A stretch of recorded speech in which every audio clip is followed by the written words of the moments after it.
In the big and beautiful city of Lomé, there lived a young, pretty girl named Angel. Sadly, when Angel was 13 years old, her parents died in a car accident along with her older siblings, so she was forced to move in with her uncle. Angel's uncle was her late father's only brother, and as her only surviving family member, he had no other choice than to take her in and care for her. Unfortunately, even though Angel's uncle had a big heart full of love for Angel, his wife was different. For some reason, Angel's uncle's wife didn't like Angel, and she hated the idea of Angel moving in with them. The first few weeks after Angel moved in, her uncle's wife pretended like she loved her, but as time passed, she turned Angel into her live-in maid. Whenever Angel's uncle was out of town for business, she would maltreat Angel and even starve her at times. The worst part was that Angel never did anything to deserve the hate. She was such an obedient child and she respected other people's boundaries. Even when Angel noticed that her uncle's wife didn't love her, she tried her best to please her, hoping to win her heart. But no matter what she did, nothing changed. 2 years after Angel moved in with her uncle, something unexpected happened. Angel, did you touch that plate of food I covered in the kitchen? Yes, Auntie. I ate it. I thought it was for me.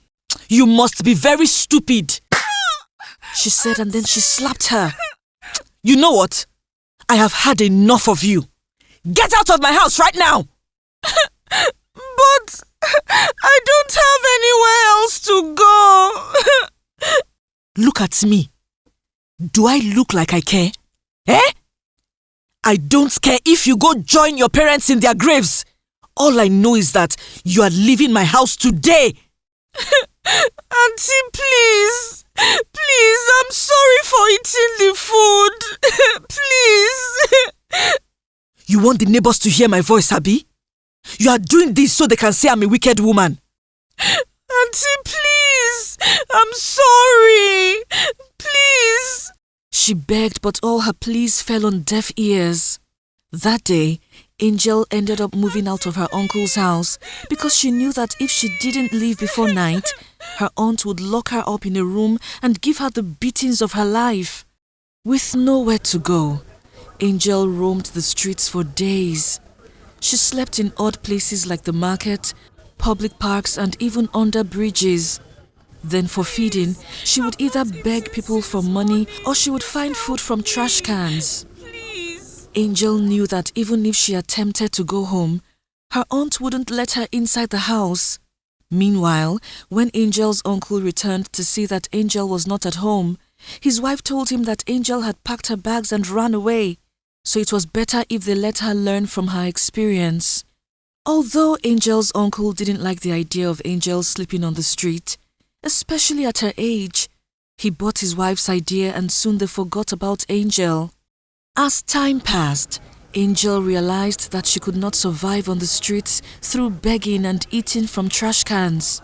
Also, she figured she needed a place to sleep because the worst nights were rainy nights and cold nights. Luckily for her, while trying to survive on the streets and not get into trouble, she met a young girl named Dido. Dido was also a street girl, but she was younger and way smarter than Angel. Since Dido barely had friends, she allowed Angel move into her small, tacky apartment, and soon their relationship grew strong. Because Dido was doing better financially than Angel was, Dido took care of their feeding, clothing, and other basic needs for months until she couldn't anymore. Although Angel did not like Dido's kind of work, she still benefited greatly from her in terms of accommodation and feeding. Angel, you cannot continue living here like this. You need to do something. Something like what? If you're trying to convince me to sell my body to those old men and touts, I won't. I'd rather sleep hungry than sleep with them for food. So, I'm the stupid one, right? I go around sleeping with men for chicken change while you cross your legs and enjoy the benefits. Sometimes I really wonder if you are the older one or I'm the older one because you sound stupid at times. Dido, you have started. How many times have we had this same conversation? Look, Angel, the rent is almost due. And if we keep going the way we are going, we will be homeless in a few days. If I wasn't taking care of you, I would have saved up enough money for my rent by now. So whatever it is you want to do, you have to do it fast, or else you will have to find somewhere else to live. She said, and then she left the room. That wasn't the first time Angel and Dido had talked about Angel's joblessness. But this time, it really got to Angel because she didn't want to be homeless. I know what to do. I will go to that restaurant down the street and assist them. I should be paid at the end of the day. She soliloquized. Just like she said, Angel went to the restaurant down her street and the owner agreed for her to serve other customers and wash the dishes too. After a long day of running around to serve the customers and washing the dishes, Angel got paid and with excitement, she took the money home. Since Dido usually came home late at night, Angel waited for Dido so she could present the money. Welcome, Dido. I thought about what you said today and I decided to do something. Have this, she said excitedly as she handed the 500 sefa to Dido. 500 sefa? What am I supposed to do with this? Immediately Angel heard that. Her smile faded. Add this to the rent money, she said in a shaky voice. Without saying another word to Angel, Dido burst into laughter. You've got to be kidding me. You are joking, right? Our rent is over 30,000 per month and you brought a measly 500. Is this a joke to you? I'm sorry. I didn't know. How will you know when you have been living here rent-free for months? Do you have an idea of how much work I do daily to gather that amount of money? Eh? I don't know what you did to get this money, but whatever it is, it's not enough. When Angel heard that, her heart broke and she was completely shattered. The following day, Angel went to the restaurant pretty early to help, hoping that her pay would increase. But at the end of the day, she got the same pay. I don't understand, Ma. You gave me the same amount I got yesterday. Didn't you see that sales was slow today? You should even be glad I gave you this much. Go and ask your colleagues how much they got. Please, add something, Ma. I really need this money. This is not fair.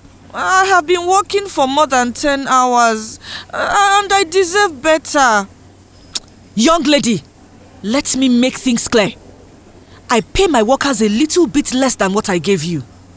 Normally I wouldn't have allowed you work here, but because of how you begged me yesterday. Since you think this is too small, please do not come back tomorrow. I already have enough workers here. No, ma'am.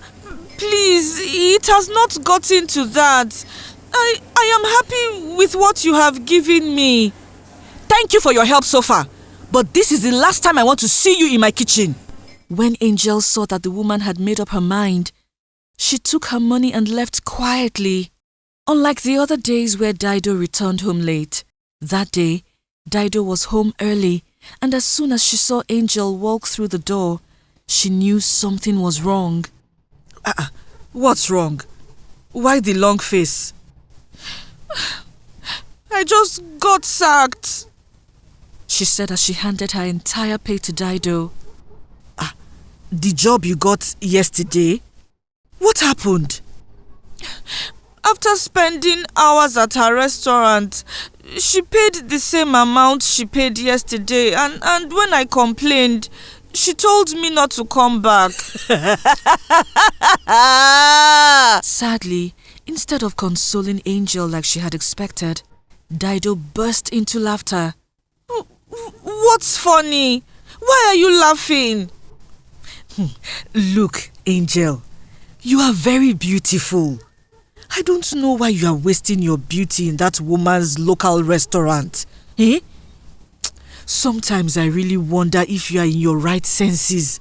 Because if I was as beautiful as you are, men would be falling at my feet. I don't understand. What are you trying to say? Join me, Angel. Why don't you join me? The 500 sefa you are struggling to make in a day is what you could be giving for a bottle of drink.